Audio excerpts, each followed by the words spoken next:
Indian air force एक बहुत important mode पे है जहां उसे अपनी पुरानी फ्लीट को मॉडर्नाइज करना बहुत जरूरी है। आईएएफ की बैकबोन लंबे समय से मिग-21 रही है, जो एक सोवियत जमाने का फाइटर जेट है। मिग-21 ने पास्ट कॉन्फ्लिक्ट्स में इंडिया की अच्छी सेवा की है, लेकिन अब यह पुराना हो गया है। आईएएफ को मॉडर्न थ्रेट्स का मुकाबला करने के लिए कटिंग एज टेक्नोलॉजी वाले एडवांस्ड एयरक्राफ्ट की जरूरत है। मॉडर्नाइजेशन की कोशिश इन पुराने जेट्स को न्यू जनरेशन के एयरक्राफ्ट से रिप्लेस करने पर फोकस्ड है। इंडियन एयरफोर्स अपनी स्क्वाड्रन स्ट्रेंथ बढ़ाने के लिए एक्टिवली काम कर रही है। फिलहाल आईएएफ के पास 31 एक्टिव फाइटर स्क्वाड्रन्स हैं। आने वाले सालों में इस नंबर को 42 स्क्वाड्रन्स तक बढ़ाने का गोल है। यह एक्सपेंशन आईएएफ की ऑपरेशनल नीड्स को पूरा करने और एक क्रेडिबल डिटरेंट पोस्चर बनाए रखने के लिए जरूरी है। इस टारगेट को अचीव करने के लिए आईएएफ एक मल्टी प्रोंग्ड अप्रोच अपना रही है। एक की एलिमेंट है नए एयरक्राफ्ट को शामिल करना। आईएएफ का प्लान है अगले डेकेड में हर साल 30 से 40 नए फाइटर जेट्स शामिल करने का। इसमें तेजास लाइट कॉम्बैट एयरक्राफ्ट जैसे डोमेस्टिकली प्रोड्यूस्ड एयरक्राफ्ट और रफाले जैसे इंपोर्टेड जेट्स का मिक्स शामिल है। आईएएफ अपने existing fleet of fighter jets को भी अपग्रेड कर रही है। इसमें सुखोई सु-30 एमकेआई और मिराज 2000 जैसे एग्जिस्टिंग एयरक्राफ्ट के एवियोनिक्स, रेडार सिस्टम्स और वेपनरी को अपग्रेड करना शामिल है।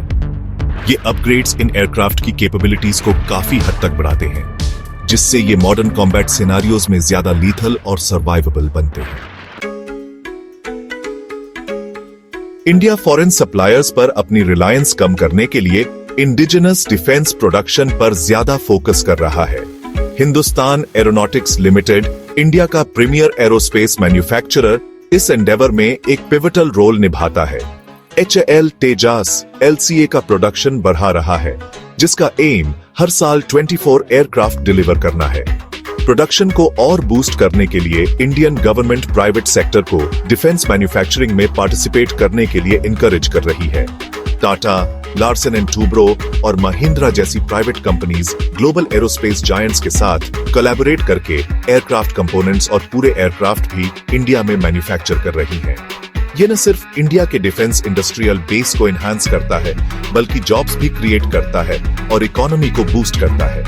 मेक इन इंडिया इनिशिएटिव, जिसे इंडियन गवर्नमेंट ने लॉन्च किया है, इस इंडिजिनस प्रोडक्शन पुश का एक की ड्राइवर है। इस इनिशिएटिव का एम इंडिया को एक ग्लोबल मैन्युफैक्चरिंग हब बनाना है, जिसमें डिफेंस सेक्टर भी शामिल है। यह फॉरेन कंपनीज को इंडिया में मैन्युफैक्चरिंग फैसिलिटीज सेटअप करने के लिए इंसेंटिव्स ऑफर करता है और टेक्नोलॉजी ट्रांसफर को एनकरेज करता है। Section 4, international collaboration, advanced capabilities के लिए पार्टनरशिप की तलाश। इंडिया इंडिजिनस प्रोडक्शन के लिए कमिटेड है, लेकिन वो एडवांस्ड टेक्नोलॉजीज हासिल करने में इंटरनेशनल कोलैबोरेशन की इंपॉर्टेंस को भी रिकॉग्नाइज करता है। आईएएफ फिलहाल एक ग्लोबल टेंडर के जरिए 114 नए multi role fighter aircraft procure करने की प्रोसेस में है। इस कंपटीशन ने Boeing, Lockheed Martin, Dassault Aviation और साब जैसे लीडिंग ग्लोबल एरोस्पेस मैन्युफैक्चरर्स का इंटरेस्ट अट्रैक्ट किया है। आईएएफ अपने कॉम्बैट पोटेंशियल को बोल्स्टर करने के लिए सुपीरियर कैपेबिलिटीज वाला एक टेक्नोलॉजिकली एडवांस्ड एयरक्राफ्ट चाहती है। टेंडर में मैन्युफैक्चरिंग और असेंबली का एक सिग्निफिकेंट पोर्शन इंडिया में करने का मैंडेट है, जो टेक्नोलॉजी ट्रांसफर और जॉब क्रिएशन इंश्योर करता है। फाइटर जेट्स के अलावा India unmanned aerial vehicles, air to air refuelling tankers और airborne early warning and control systems जैसे एरियाज में भी इंटरनेशनल पार्टनर्स के साथ कोलैबोरेट कर रहा है। ये कोलैबोरेशंस आईएएफ के लिए टेक्नोलॉजिकल एज मेंटेन करने और मॉडर्न वॉरफेयर की चैलेंजेस को मीट करने के लिए क्रूशल है। सेक्शन 5, चैलेंजेस और आगे का रास्ता, फ्यूचर रेडी एयर फोर्स बनाना।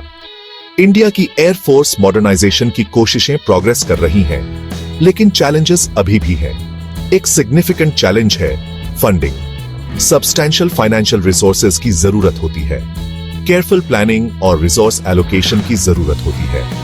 एक और चैलेंज है एक robust indigenous defence industrial base का डेवलपमेंट। इंडिया अभी भी क्रिटिकल कंपोनेंट्स और टेक्नोलॉजीज के लिए फॉरेन सप्लायर्स पर हेविली रिलाई करता है। एक सेल्फ रिलायंट डिफेंस इंडस्ट्री बनाने के लिए सस्टेन्ड इन्वेस्टमेंट, टेक्नोलॉजी एक्विजिशन और स्किल्ड मैन पावर की जरूरत है। आईएएफ को स्किल्ड मैन पावर के इश्यू को भी एड्रेस करने की जरूरत है।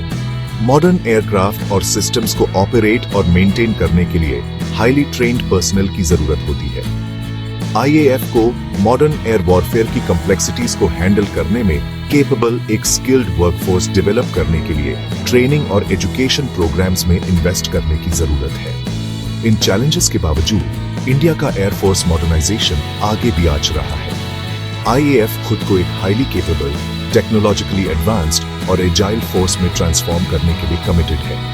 यह ट्रांसफॉर्मेशन इंडिया के लिए अपने इंटरेस्ट्स की सेफगार्ड करने, पोटेंशियल एडवर्सरीज को डीटर करने और एक रैपिडली इवॉल्विंग सिक्योरिटी एनवायरनमेंट में रीजनल स्टेबिलिटी मेंटेन करने के लिए एसेंशियल है। अगर आपको यह वीडियो पसंद आया हो तो इसे लाइक और शेयर जरूर करें और ऐसे ही रोमांचक वीडियो देखने के लिए हमारे चैनल को सब्सक्राइब करना ना भूलें। अगले वीडियो में फिर मिलेंगे, तब तक के लिए अलविदा।